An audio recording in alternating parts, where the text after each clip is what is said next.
Hello student, स्वागत है आप सभी का आपके अपने चैनल गॉड क्लासेस पर। गॉड क्लासेस यानी मैथ्स भी एंड मस्ती भी। तो इसी बात पर बनता है लाइक और चैनल को कर दो सब्सक्राइब अगर अभी तक भी नहीं किया है, और बेल आइकन को प्रेस करके रखो। और साथ ही वीडियो को शेयर कर दो अपने फ्रेंड्स के साथ, ताकि अप्लाइड मैथ के कंटेंट के लिए भाई किसी को भी कोई परेशानी ना हो, स्पेशली आपके फ्रेंड्स को तो बिल्कुल भी परेशानी ना हो। बस आपको चैनल को शेयर करना है, वीडियोस को शेयर करना है, ताकि वो कंटेंट उन्हें भी मिल सके जो आप अभी देख रहे हो। तो आज की जो क्लास हम स्टार्ट करने वाले हैं, क्लास 12th के लिए, आपके पास अप्लाइड मैथ्स है या मैथ्स है, डजेंट मैटर, क्योंकि दोनों के लिए कॉमन टॉपिक है डिटर्मिनेंट। अब डिटर्मिनेंट में जो टॉपिक आज मैं आपको कराने वाला हूं, अगर आप कोर मैथ्स के स्टूडेंट हैं या अगर आप एमएल भार्गव से कर रहे हैं, तो ये प्रॉपर्टीज ऑफ डिटर्मिनेंट आपको वहां पर नहीं दी हुई है। जिन प्रॉपर्टीज की आज मैं बात कर रहा हूँ, जो प्रॉपर्टीज वाले क्वेश्चन आपको कोर मैथ्स में तो खैर इस साल बिल्कुल ही हटा दिए, बिल्कुल ही खत्म कर दिए हैं। लेकिन जो एमएल भार्गव है, उसमें जो क्वेश्चंस आपको दिए हुए हैं, वो प्रूव वाले क्वेश्चंस दिए हैं, वो अप्लाइड मैथ्स के स्टूडेंट्स को नहीं करने हैं। तो जो प्रॉपर्टीज मैं बताऊंगा, उससे रिलेटेड जो क्वेश्चंस मैं आपको करवाऊंगा, वो आपको एमएल अग्रवाल बुक में ही दिए हुए हैं। तो मैं उसी से ये वाले जो क्वेश्चंस है वो करवाऊंगा। पहले आज के जो वीडियो है उसके अंदर सारी बेसिक प्रॉपर्टीज वो डिस्कस करेंगे, क्या क्या प्रॉपर्टीज होती है, कैसे हम उसको अप्लाई कर सकते हैं। और फिर नेक्स्ट वीडियो के अंदर हम क्वेश्चंस करेंगे जिसमें हम डेरिवेटिव की जो प्रॉपर्टीज है वो समझ पाएंगे। अब आप कहोगे सर कोर्स में अगर नहीं है तो फिर आप प्रॉपर्टीज क्यों करा रहे हो। ठीक है, प्रॉपर्टीज अप्लाइड मैथ्स के कोर्स में है, प्रॉपर्टीज कोर मैथ्स में से बिल्कुल हटा दी गई है। लेकिन ये प्रॉपर्टीज चाहे आप अप्लाइड के स्टूडेंट हैं चाहे आप कोर के स्टूडेंट हैं, प्रॉपर्टीज जो होती हैं आपको आगे बहुत काम आएंगी। आपके अप्लाइड मैथ्स का जो कंटेंट है या मैथ्स का जो कंटेंट है, जिसमें आपको डिटरमिनेंट निकालना होगा या डिटरमिनेंट से रिलेटेड और चीजें जहां पर निकालनी होगी, अगर आपको प्रॉपर्टीज पता होंगी तो आप वो डिटरमिनेंट की जो वैल्यूज है या डिटरमिनेंट के जो क्वेश्चन है वो आप इजिली सॉल्व कर पाएंगे। अगर प्रॉपर्टीज आपको नहीं पता होगी तो आपको रेगुलर मेथड से जाना पड़ेगा, जो काफी टाइम टेकिंग होगा। प्लस जो सीयूटी का आप एग्जाम देने वाले हो, चाहे अप्लाइड मैथ्स के स्टूडेंट हैं चाहे मैथ्स के स्टूडेंट हैं, आपको सीयूटी एग्जाम अगर देना है तो ये प्रॉपर्टीज आपको सीखनी पड़ेगी, ताकि आप कम टाइम के अंदर ज्यादा से ज्यादा क्वेश्चन सॉल्व कर सकें। तो इसलिए बड़े ध्यान से आपको देखना है, समझना है। आप मैथ्स के स्टूडेंट है या अप्लाइड मैथ्स के स्टूडेंट है, जो भी है, प्रॉपर्टीज को ध्यान से समझो। और नेक्स्ट क्लास के अंदर जो मैं क्वेश्चंस कराऊंगा उनको बड़े ध्यान से समझो। तो सबसे पहले जो प्रॉपर्टी है वो हम स्टार्ट करते हैं। पहली प्रॉपर्टी में कहता है कि if each element in a row और column of a determinant is zero, then the value of determinant is zero. जैसे जैसे आप प्रॉपर्टीज पढ़ते जाओगे ना, आपको खुद समझ में आ जाएगा कि ये जरूरी क्यों है। तो पहली प्रॉपर्टी है, उसमें कहता है कि अगर किसी रो या कॉलम के सारे एलिमेंट अगर जीरो हो जाए, किसी भी रो या कॉलम के सारे एलिमेंट जीरो हो जाए, तो उस डिटरमिनेंट की जो वैल्यू होगी वो जीरो के बराबर होगी। ठीक है, जैसे मान लो मैं यहाँ पर एक डिटरमिनेंट लिखता हूँ। मैंने पहली रो की जो एलिमेंट है इनको मैंने कर दिया जीरो, चाहे पहली रो के कर दो, चाहे दूसरी रो के कर दो, चाहे तीसरी रो के कर दो, चाहे कॉलम के कर दो। और बाकी जो एलिमेंट है यहाँ पर मैं कुछ भी लिख लूँ। ठीक है, 101, 102, 103, कितने भी बड़ी वैल्यू लिख लूँ। ठीक है, यहाँ पर लिख लिया मैंने 7, 5, 16, कुछ भी वैल्यू डाल दो यार, आंसर इसका जीरो ही आना है, क्योंकि हमें कुछ कैलकुलेट तो करना ही नहीं है। अगर आप इसको कैलकुलेट करके देखोगे तो आंसर इसका जीरो ही आना है। ठीक है, चाहे ये रो में हो चाहे कॉलम में हो। ठीक है, जैसे मान लो यहाँ पर हमने एक कॉलम लिया और यहाँ सेकंड वाले कॉलम हमने तीनों एलिमेंट जीरो कर दिए। अब यहाँ पर आपको कुछ भी दे रखा हो, इसका भी आंसर आपका जीरो ही आना है। तो किसी भी रो या किसी भी कॉलम के सारे एलिमेंट अगर जीरो हो जाए तो या कुछ निकालना ही नहीं है, आंसर उसका जीरो के बराबर ही रहेगा। सेकंड प्रॉपर्टी पे चलते हैं, कहता है if each element on one side of the principal diagonal of determinant is zero. तो प्रिंसिपल डायगोनल मतलब, मैं अगर 3/3 की बात करूं, तो 3/3 में ये प्रिंसिपल डायगोनल एलिमेंट होते हैं। मान लो ये हो गया एक, दो, एक हो गया तीन और एक हो गया चार। अब ये कहता है कि इसके इस साइड के या उस साइड के सारे एलिमेंट अगर जीरो हो जाए, मान लो ये जीरो हो जाए और यहाँ पर आपको कुछ भी दे रखा हो, तो इसका आंसर निकालने के लिए आपको पूरा डिटरमिनेंट कैलकुलेट ही नहीं करना। पूरा डिटरमिनेंट आपको कैलकुलेट नहीं करना, सिंपली क्या करना है, जो डायगोनल वाले एलिमेंट है इनको मल्टीप्लाई कर दो। 2 × 3 × 4, आंसर आ गया इसका 24। ऐसे मान लो अगर ये जो जीरो है ऊपर की साइड हो, यहाँ 2 है, यहाँ 3 है, यहाँ 4 है। अगर यहाँ जीरो ऊपर की साइड हो, नीचे आपको कुछ भी वैल्यू दे रखी है, तो भी इसका डिटरमिनेंट आप ऐसे निकाल देंगे, 2 × 3 × 4, आंसर आ गया इसका 24। लेकिन भाई अगर दोनों साइड ही जीरो हो जाए, अगर नीचे भी जीरो हो जाए ऊपर भी जीरो हो जाए, तो क्या होगा, तो आंसर जीरो होगा क्या।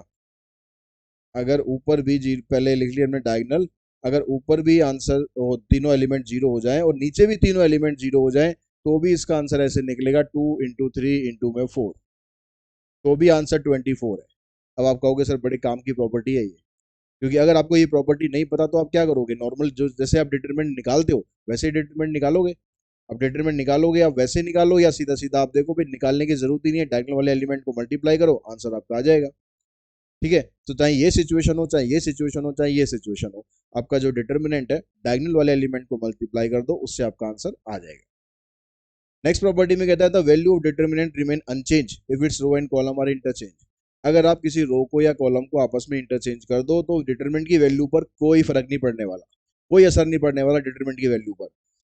ठीक है, जैसे मान लो ये हमारे पास एक डिटरमिनेंट है ए बी सी, यहाँ पर है पी क्यू आर, यहाँ पर है एक्स वाई जेड, और इसकी जो वैल्यू है मान लो डेल्टा आ गई। इसको भी डिटरमिनेंट शो करने के लिए भी डेल्टा भी हम यूज करते हैं। ठीक है, हमने इसका डिटरमिनेंट निकाला, इसका डिटरमिनेंट डेल्टा आ गया। अब ये कह रहा है कि इसकी रो को आप कॉलम बना दो, इसकी रो को आप कॉलम बना दो, यहाँ पर a b c p q r और एक्स वाई जेड, तो इसकी वैल्यू पर कोई फर्क नहीं पड़ेगा। इसका आंसर पहले भी डेल्टा था, इसका आंसर अब भी डेल्टा रहेगा। The value of determinant remain unchanged if it's row and column are interchanged. Row और कॉलम को हमने इंटरचेंज कर दिया। अब रो और कॉलम को इंटरचेंज करा तो दिमाग में कुछ बात आपके क्लिक करी, हमने रो को कॉलम बना दिया, कॉलम को रो बना दिया। कुछ ऐसा हमने कुछ पढ़ा था मैट्रिक्स में, कुछ पढ़ा था हमने कि रो को कॉलम, कॉलम को रो, तो ट्रांसपोज बोलते हैं ना उसे। तो ये कह रहा है कि अगर आप इसका डिटरमिनेंट का निकालते हैं, इसकी जो वैल्यू निकालते हैं, आपने इसका ट्रांसपोज करके निकाला तो भी कुछ फर्क नहीं पड़ा। मतलब यहाँ से एक प्रॉपर्टी बनी और बड़े काम की प्रॉपर्टी है ये कि डिटरमिनेंट आप ए का निकालो या डिटरमिनेंट उसके ट्रांसपोज का निकालो, कुछ फर्क नहीं पड़ना। चाहे डिटरमिनेंट आप ए का निकालो चाहे डिटरमिनेंट उसके ट्रांसपोज का निकालो, कुछ भी फर्क नहीं पड़ना। दोनों का आंसर क्या आना है, बिल्कुल सेम आना है। इसका आंसर 10 आ रहा तो उसका भी 10 आएगा, इसका 20 आ रहा है तो इसका भी 20 आएगा। और बहुत काम की प्रॉपर्टी है, बहुत काम की प्रॉपर्टी है। ठीक है, नेक्स्ट प्रॉपर्टी पे चलते हैं। नेक्स्ट प्रॉपर्टी आ जाओ भाई, नेक्स्ट प्रॉपर्टी। प्रॉपर्टी नंबर 4 में कहता है कि इफ एनी टू रो और column of a determinant are interchange then the value of the determinant changes by minus sign of.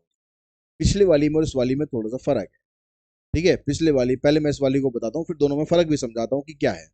यहाँ पर मान लो ये कहता है कि आपके पास एक डिटरमिनेंट है a b c p q r x y z, और आपने इसका डिटरमिनेंट निकाल दिया, मान लो डेल्टा आ गया। अब ये कह रहा है कि इफ एनी टू रो और कॉलम, मतलब जो प्रॉपर्टी हम यहाँ डिस्कस कर रहे हैं ना, अगर मैं रो के लिए बता रहा हूँ तो इसका मतलब वो कॉलम के लिए भी है। ठीक है, रो और कॉलम दोनों के लिए प्रॉपर्टी होगी, ये नहीं कि मैं रो के लिए बता रहा हूँ तो वो सिर्फ रो के लिए होगी। तो अगर कोई दो रो या दो कॉलम आपस में इंटरचेंज कर देते हैं, मतलब इस रो को इस रो के साथ इसने इंटरचेंज कर दिया, तो ये हमने क्या करा, रो वन को तो हम यहाँ पर ले आए और रो टू को हम यहाँ पर ले गए।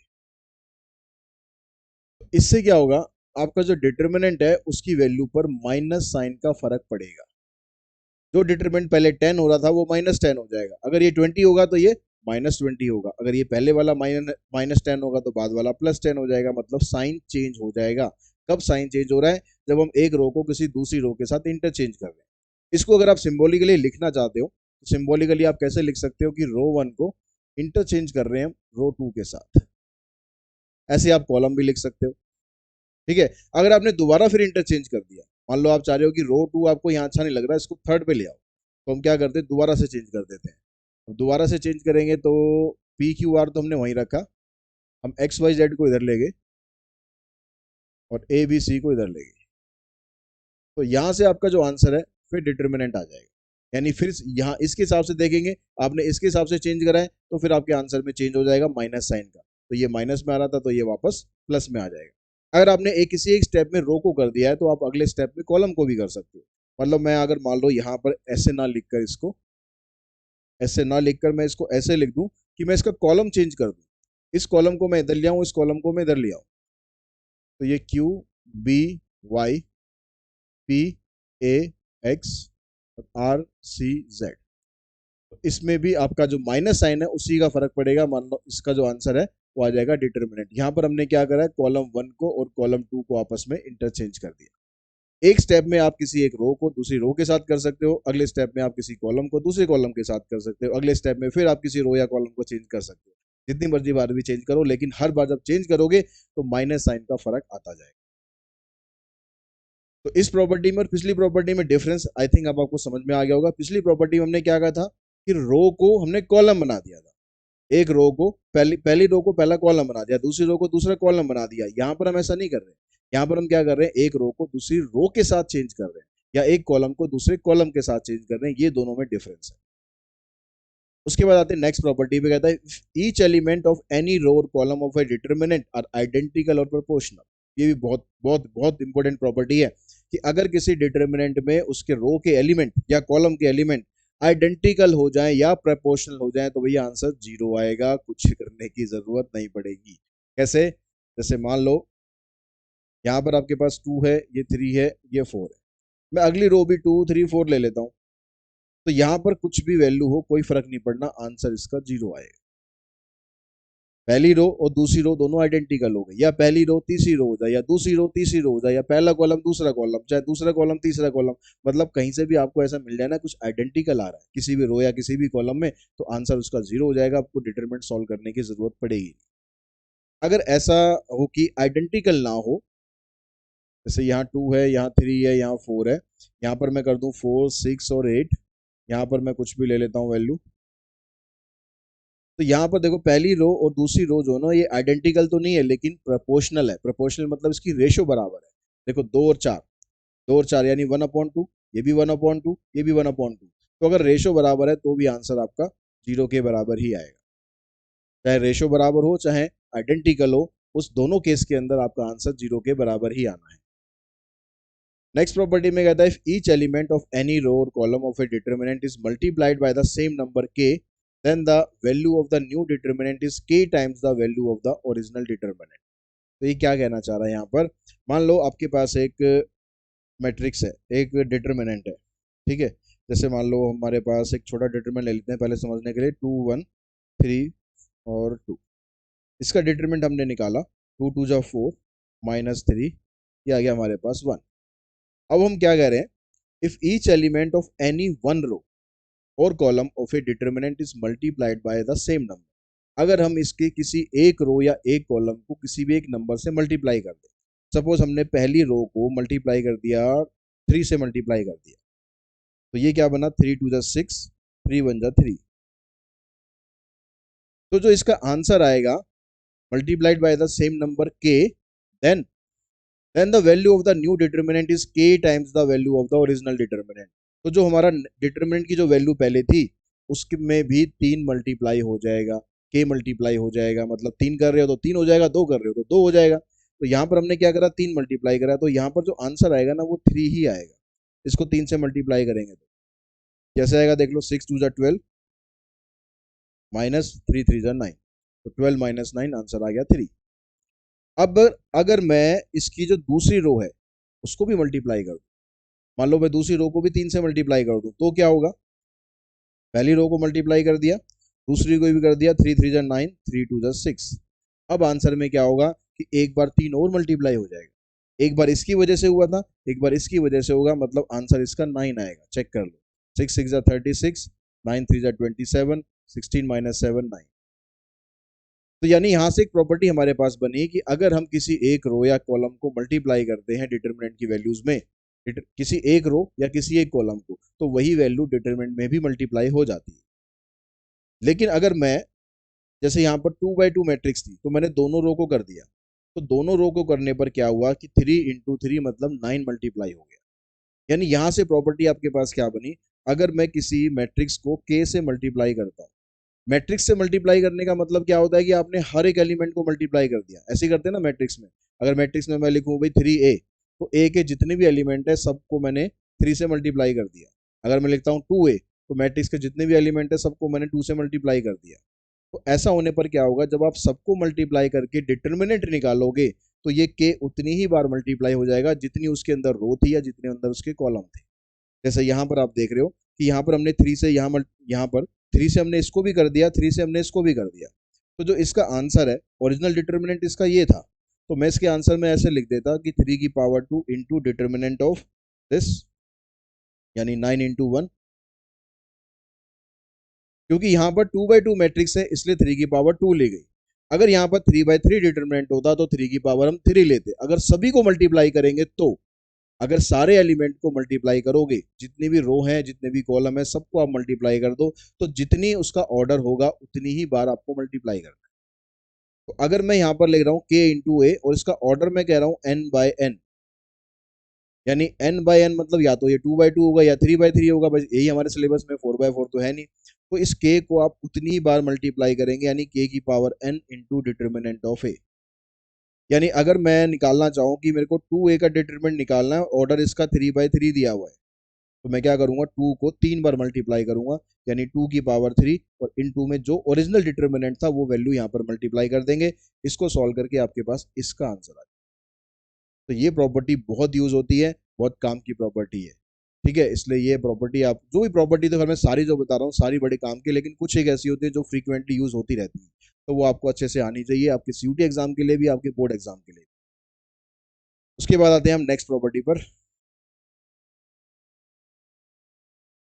नेक्स्ट प्रॉपर्टी में कहता है कि if each element of a row or column of a determinant consists of a sum of two or more terms, then the determinant can be expressed as the sum of two or more determinant whose other rows are not altered।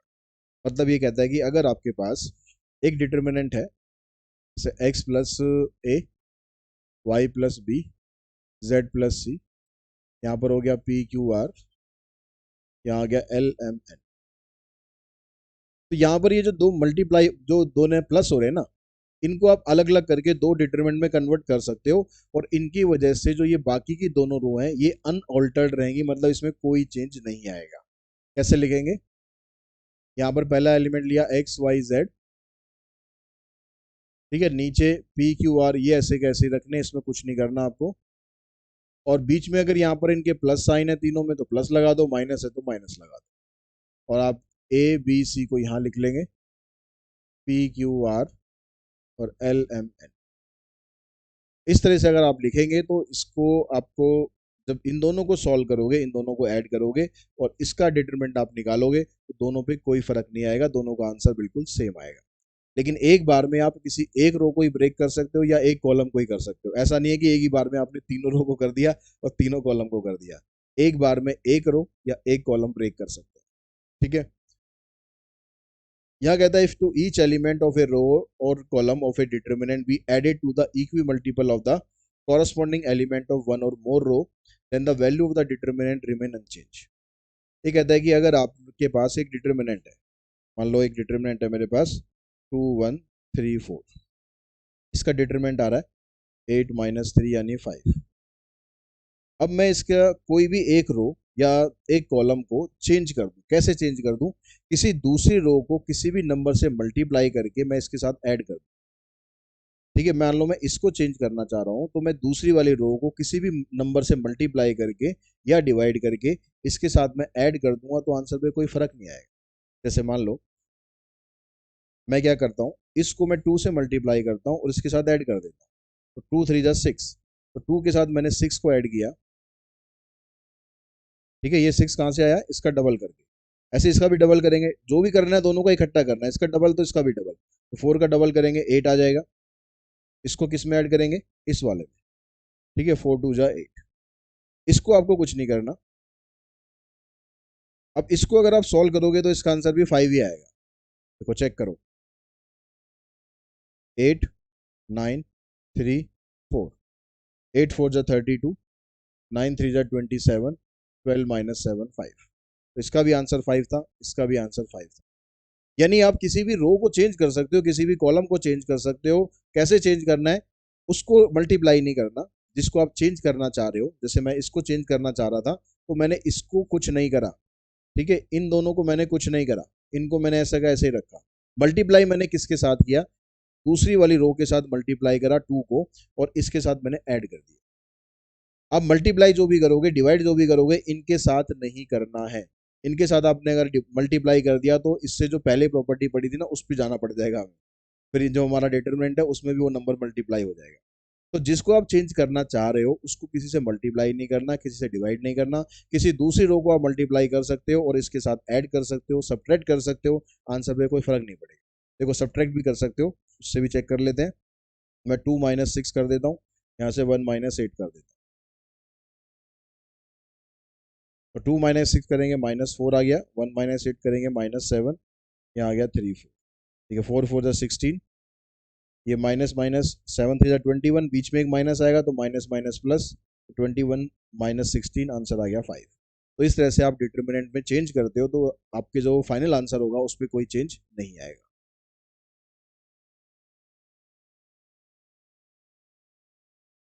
9th property में कहता है कि if A and B are square matrices of the same order then determinant of AB equals to this। ये कह रहा है कि दो अलग अलग अगर आपके पास मैट्रिक्स है, उनको आप मल्टीप्लाई करने के बाद डिटरमिनेंट निकालते हो या दोनों को अलग अलग डिटरमिनेंट निकाल के मल्टीप्लाई करते हो तो आंसर सेम रहेगा। जैसे मान लो एक ए है हमारे पास 1 2 0 3 और बी है हमारे पास 1 1 0 1। हमने क्या करा, ए बी को मल्टीप्लाई करा तो हमारे पास आ गया, देखो 1 + 0 1 हो गया, 1 + 2 3 आ गया, यहाँ से 0 + 0 0 आ गया, 0 + 3 ये आ गया। अब आप इसका डिटरमिनेंट निकाल दो ए बी का, तो ए बी का डिटरमिनेंट आएगा 3 - 0 3 आ गया। अब मैं ए और बी का अलग अलग डिटरमिनेंट निकालता हूँ और उसको मल्टीप्लाई करता हूँ तो वो भी 3 के बराबर आना चाहिए। देखो चेक करो, डिटरमिनेंट ऑफ ए यहाँ से आएगा, देखो 3 - 0 3 हो गया। डिटरमिनेंट ऑफ बी करेंगे 1 - 0 यानी 1 आ गया। अब इन दोनों को अगर आप मल्टीप्लाई करते हो इसका आंसर आ जाएगा 3। तो ये डिटरमिनेंट की प्रॉपर्टी हुई कि अगर आप मल्टीप्लाई करने के बाद डिटरमिनेंट निकालते हो तो उससे बेटर है कि आप पहले डिटरमिनेंट निकाल दो दोनों का और फिर उनको आपस में मल्टीप्लाई कर दो तो आंसर आपका आ जाएगा। अब इसी प्रॉपर्टी से हमारी ये वाली प्रॉपर्टी भी बनती है। तो ये कह रहा है डिटरमिनेंट ऑफ ए की पावर एन अगर आप करोगे या डिटरमिनेंट ऑफ ए की पावर एन कर दो, होल पावर एन कर दो, तो दोनों से रिजल्ट आपका सेम रहेगा। जैसे मान लो मैं ए इसको कंसिडर करता हूँ और मैं ये चेक करना चाहता हूँ कि जो ए स्क्वायर करने के बाद मैं डिटरमिनेंट करूंगा या डिटरमिनेंट का मैं स्क्वायर कर दूं, क्या दोनों वैल्यू बराबर है? वही तो ये प्रॉपर्टी है, एन की जगह यहाँ पर 2 भी हो सकता है, 3 भी हो सकता है। तो देखो ए स्क्वायर निकालेंगे, पहले ए स्क्वायर निकालते हैं। उसके लिए ए को हम ए से ही मल्टीप्लाई करेंगे, ए को हम ए से ही मल्टीप्लाई करेंगे तो हमारे पास क्या आ जाएगा, यहाँ से 1 + 0 2 + 6 8 हो गया। जैसे 0 + 0 जैसे 0 + 9। डिटरमिनेंट इसका निकालते हैं ए स्क्वायर का, ये 9 - 0 9 आ गया। अब जो डिटरमिनेंट हमने निकाला था, डिटरमिनेंट ऑफ ए ये था, इसका अगर मैं स्क्वायर कर दूं तो ये भी 9 आ रहा है। तो यानी अगर मैं ऐसे लिखता हूं या मैं ऐसे लिखता हूं तो ये दोनों आपस में इक्वल होते हैं। अब आपको लग रहा होगा सर ए स्क्वायर है तो हम ऐसे भी निकाल सकते हैं, लेकिन सोचो अगर ए की पावर आपसे 7 पूछ ली फिर क्या करोगे, ए की पावर 10 पूछ ली तो क्या करोगे? तो आपको सिर्फ जो डिटरमिनेंट आपने निकाला है इसकी पावर करनी पड़ेगी। अगर आपसे पूछ लिया जाता डिटरमिनेंट ऑफ ए की पावर 4, अगर आप इसको ऐसे करोगे तो आपको ए को 4 बार मल्टीप्लाई करना पड़ेगा, तब जाके आपके पास ए की पावर 4 आएगी। लेकिन हम इसको ऐसे ना कर कर हम इसको ऐसे कर सकते हैं कि भाई डिटरमिनेंट ऑफ ए की पावर 4 कर दो। डिटरमिनेंट हमारे पास है ही 3 की पावर 4, आंसर आ गया इसका 81। तो यहाँ पर आपको कुछ ज़्यादा मल्टीप्लाई करना ही नहीं पड़ेगा इस प्रॉपर्टी की हेल्प से। तो ये सारी प्रॉपर्टी थी जो मैंने आपको बताई और बड़े काम की प्रॉपर्टी थी, एक एक प्रॉपर्टी बहुत काम की है। तो सारी प्रॉपर्टीज अच्छे से पढ़ना, अच्छे से समझना, ठीक है। कुछ एक दो क्वेश्चन इसके हम अभी करने वाले हैं, बाकी डिटेल क्वेश्चन मैं इसके अगली वीडियो के अंदर कराऊंगा, जिससे आपको सारी प्रॉपर्टीज लगानी आ जाएंगी। कुछ एक बेसिक क्वेश्चन हम यहाँ पर कर लेते हैं। यहाँ पर कहता है कि जैसे a and b are square matrices of 3 such that determinant of a is this, determinant of b is this, then find the value of 3 into determinant of a b. तो जब भी डिटरमिनेंट आपको निकालना है तो हमेशा ध्यान रखेंगे कि जो स्केलर क्वांटिटी है, स्केलर क्वांटिटी अगर डिटरमिनेंट के अंदर है तो सबसे पहला काम होगा कि आप उसको बाहर निकालो। ठीक है, उसको बाहर निकालो। उसको बाहर निकालोगे, आप कितना कितने बार बाहर निकालोगे? इसमें कौन सी प्रॉपर्टी हम कराएंगे? इसमें प्रॉपर्टी हम लगाएंगे ये के ए वाली। तो के की power N into determinant of A आता है, अगर इसका ऑर्डर एन है तो ऑर्डर यहाँ पर आपको क्या दे रहा है, ऑर्डर दे रहा है 3। तो ये जो 3 आएगा ना 3 टाइम्स ही बाहर आ जाएगा, अंदर ही आ गया। अब इसमें अभी जो प्रॉपर्टी हमने इससे पहले करी थी वो लगा देंगे, डिटरमिनेंट ऑफ ए अलग कर देंगे, डिटरमिनेंट ऑफ बी अलग कर देंगे और वैल्यू आपको यहाँ पर दे ही रखी है। डिटरमिनेंट ऑफ ए की वैल्यू -1 है और इसकी वैल्यू 3 है, आंसर आ जाएगा इसका -81। If A is a square matrix determinant of a is this and right the value of this. अब आपको इसकी वैल्यू निकालनी है। अब यहाँ भी ये दो मैट्रिक्स है, एक ए है और एक ए ट्रांसपोज है, तो यहाँ वाली प्रॉपर्टी यहाँ भी लिख सकती है, determinant of A into determinant of A transpose, अलग अलग कर दो। अब एक प्रॉपर्टी में हमने ये भी पढ़ा था कि डिटरमिनेंट ऑफ ए निकालो या डिटरमिनेंट ऑफ ए ट्रांसपोज निकालो, दोनों की वैल्यू बराबर होती है। ये प्रॉपर्टी भी हमने पढ़ी थी ना। तो अब ये प्रॉपर्टी आप यहां पर लगाओगे तो ये बनेगा determinant of A into determinant of A, यानी डिटरमिनेंट ऑफ ए का स्क्वायर। अब डिटरमिनेंट ऑफ ए आपको दे रखा है 2, तो 2 का स्क्वायर बनेगा, यानी आंसर आ जाएगा 4। तो इस तरह प्रॉपर्टीज की हेल्प से आप बड़े आसानी से ये क्वेश्चन कर सकते हो। यहाँ कहता है कि a and b are square matrix of the same order, determinant of a is this and a b equals to I, then find the value of determinant of b. ये कहता है कि डिटरमिनेंट ए बी की जो value है वो आई के बराबर है, यानी ए को बी से मल्टीप्लाई करते हैं तो आइडेंटिटी मैट्रिक्स आती है।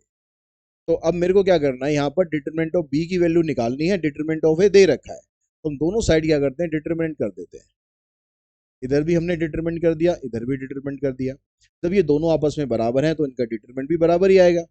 और यहाँ पर हमने प्रॉपर्टी लगा दी, determinant of A into determinant of B. Determinant of I, भाई आई चाहे उसका ऑर्डर 2 हो, 3 हो, 4 हो, 5 हो, कितना भी ऑर्डर हो, आई का डिटरमिनेंट हमेशा 1 आएगा। ठीक है, आइडेंटिटी मैट्रिक्स का डिटरमिनेंट हमेशा 1 आएगा, तो यहाँ पर लिख देंगे 1। डिटरमिनेंट ऑफ ए आपको दे रखा है -2। अब आपको डिटरमिनेंट ऑफ बी की वैल्यू फाइंड करनी है, तो -2 इधर चला जाएगा, तो डिटरमिनेंट ऑफ बी आ जाएगा -1/2। नेक्स्ट क्वेश्चन में कहता है कि ए आपको ये दिया हुआ है और ए की पावर 4 आपको 625 दी है। अब ए की पावर 4 दी है, तो इसका मतलब ये नहीं कि मैं ए को 4 बार मल्टीप्लाई करूंगा, मैं डिटरमिनेंट ऑफ ए निकाल दूंगा, उसकी पावर में 4 करूंगा। अब डिटरमिनेंट ऑफ ए आएगा कितना, x² -4। ठीक है, अब ये कहता है कि भाई डिटरमिनेंट ऑफ ए की पावर 4 का ये दे रखा है आपको 625, तो मैं इसको ऐसे कर दूंगा, डिटरमिनेंट ऑफ ए की पावर 4 और यहाँ जो 625 है इसको लिख दूंगा मैं 5 की पावर 4। दोनों 4 4 कैंसिल, द डिटरमिनेंट ऑफ ए की वैल्यू 5 आ गई। अब डिटरमिनेंट ऑफ ए कितना है, x² -4 है, तो यहाँ रख दिया हमने x² -4 इक्वल्स टू 5, यानी आ गया x² इक्वल्स टू 9। अब इसको आप सॉल्व करोगे तो x की वैल्यू आ जाएगी +-3। तो इसने बोला था रियल वैल्यू में प्लस माइनस दोनों वैल्यूज आती हैं, तो दोनों वैल्यूज आप इसमें ले सकते हो। तो इस तरह के क्वेश्चंस हम यहाँ पर करेंगे। साथ में अगली जो वीडियो होगी उसमें कुछ इसके और एडवांस लेवल के क्वेश्चन मैं कराऊंगा आपको, ताकि ये प्रॉपर्टीज आपको अच्छे से समझ में आ जाए, उनकी क्वेश्चंस भी आपको निकालने आ जाए। तो आज की इस वीडियो में इतना ही करते हैं। वीडियो अगर आपको पसंद आता है तो वीडियो को लाइक जरूर करो, चैनल को शेयर जरूर करो, सब्सक्राइब करके रखो और बेल आइकन को भी प्रेस करके रखो। आज की इस वीडियो में इतना ही। Thanks to all of you.